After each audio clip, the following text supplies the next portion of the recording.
Hi, and welcome to She-Fi.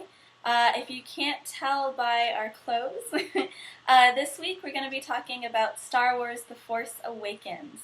There will be spoilers, so if you haven't seen it, you probably don't want to watch, but please go see the movie and then come watch us. There are stories about what happened. It's true. All of it. Just let it in.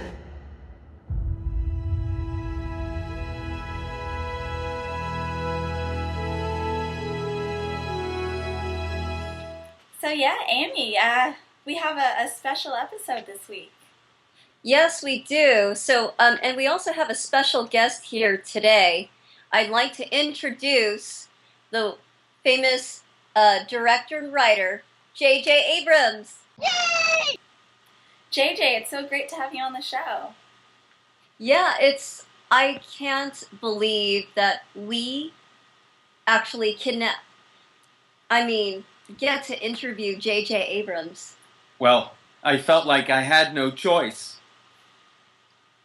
You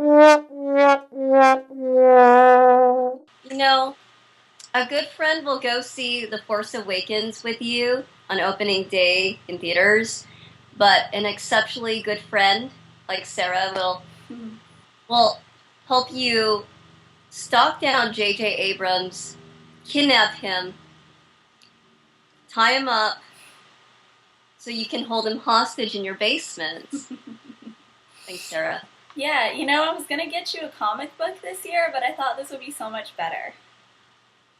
Oh my God, you know exactly what to get me. It's like you read my mind. Aww. This is touching and all, but when are you going to free me? After the show. We wanted to know a little bit about your process. Anything you want to tell us about your process in the making of the movie? Well, it's always had strong females and strong male characters, and in this one we wanted to bring out the strong female characters, and that's about it. We've never really seen it majorly about a woman Jedi. Yeah, of course, Leia is in the original trilogy, and in the prequels, you've got Natalie Portman. But the stories didn't focus on the women, and having it really focus on Rey is amazing. Plus, there's also Gwendolyn Christie, and of course, Carrie Fisher comes back, and Lupita Nyong'o has a role in it. So it's just really great representation. And Sarah, didn't you think that Carrie Fisher did a really great job as General Leia? I did. I loved seeing her as a general rather than a princess. She was great, of course, as Princess Leia, but having her in this role just sort of gives her even additional strength, I think. So JJ, one of my favorite moments in the movie is when we first see the Millennium Falcon. You see the ship kind of in the background earlier, but it's not really clear that it is the Millennium Falcon, and then sort of a couple beats later, pan back and you see that it is actually the Millennium Falcon. How did you decide to include it in that way? Well, I've saw Star Wars the first time when I was 11, and ever since then it's been part of my life. So when I got a chance to direct it, I thought a reveal in that very moment would be kick-ass. Yeah, it was. So, JJ, I have to say, I love the new characters, Rey and Finn. And I gotta say, Kylo Ren is a very interesting character. I like it when they make their bad guys not just all bad, or two-dimensional. But this guy, he had a lot of depth. I could see a lot of conflict in his gestures when he did things. Can you tell us a little bit more about Kylo Ren's story arc? Oh, he has conflict because he's at the beginning of his arc toward becoming evil. I didn't want to have him already fully evil, so I show him at the beginning of that arc. So in the next movies, you may see a progression. Interesting.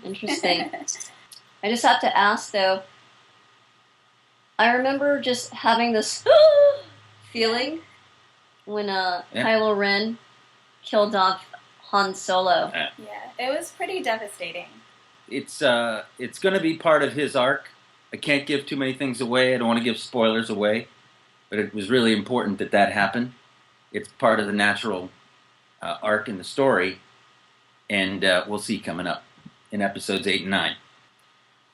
So at the end of the movie, we get a really quick glimpse of Luke, and that, of course, raises a lot of questions. And I'm wondering what his role is going to be in the next movies. Like, is he going to be sort of Rey's Yoda or her Obi-Wan? Can you give us any secrets, any clues about what he might be doing? Well, I can't really give you any clues to what's going to happen, but when you let me go, I'll be able to go make it, and then you'll go to the movie and know. So another one of my favorite characters was Finn, portrayed by John Boyega. I think that was really great. It was interesting seeing because, in the other episodes, the stormtroopers, they were usually clones. So it's interesting to see this new kind of stormtroopers where they're just regular people. But Finn, as an individual, he was an interesting guy because he's thrown into the situation where he's a stormtrooper. He's been given instructions to kill the people of this village, and he just says, "You know what? No, I can't do that. I can't do that. That's not me." And then he joins the the resistance instead. But that was awesome. It's great that people, women and people of various ethnicities are being shown up and portrayed in, this film. Well, this is a little known thing. Nobody knows it, but he's actually Lando's grandnephew. No, just kidding. He's not. But we wanted to give underrepresented persons the chance to be in an epic franchise like this. So that's the end of our Star Wars The Force Awakens episode. Thank you all for tuning in, and if you like what you've seen here, please subscribe. Yes, and before we go, I want to show you my fancy new lightsaber. Very nice. Yeah. Thanks for watching, and we'll see you next time. Great show. Great. Yeah, great show. So I'm free. You can free me now, because we're done, right? Yeah, absolutely. Amy, aren't you going to go ahead and untie it? I lied. What? I lied, JJ. I'm not untying you. I'm keeping you here forever. That wasn't part of the plan. You have to let him go. Oh, Sarah. Oh, sorry, but you know what? JJ's going to do the work from here. People will come looking for me. I have to do Star Wars 8 and 9. Well, JJ, you can do 8 and 9 here at my house. On the laptop. I'll just be monitoring you to make sure you don't try to escape or anything. Amy, I'm sorry. I can't follow you down this dark path. Sarah, can't you feel the power? We possess J.J. Abrams. We have J.J. Abrams. Do you know what that means? That means if someone wants to hire J.J. Abrams for a job, they have to go through us. That's my agent's job, Raquel. No, J.J. I am your agent. Oh, looks like I'm getting calls already. Hello. This is JJ's new agent, Darth Amius. Yes, he's available for work. He can do it for $5.5 million, and his agent gets half of it.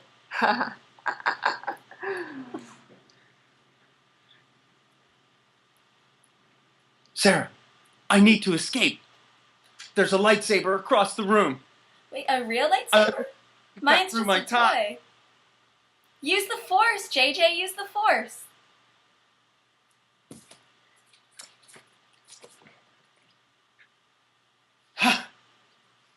You're free!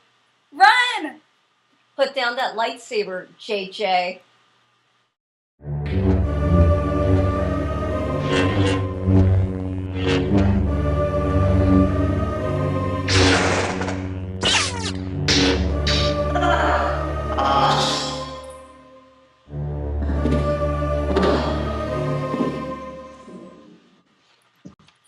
Thanks, Sarah. Oh, my head hurts. Wow. Oh my god. What just happened there? You turned to the dark side. Again? Oh crap. Why didn't he stop me? I couldn't. I wasn't there. Man. Where's How are you JJ? feeling? JJ ran away. Okay. Understandably. Yeah, I'm really sorry, man. Are we still friends? It all We're good? always friends. Yay! Yay! Yay. And a special thank you to our guest star, Randy Shirazi, for playing the kidnapped J.J. Abrams. And I like to say that J.J. Abrams, or anyone impersonating him, was not harmed in the filming of this video. Yeah, so if you like what you saw, please subscribe to our channel.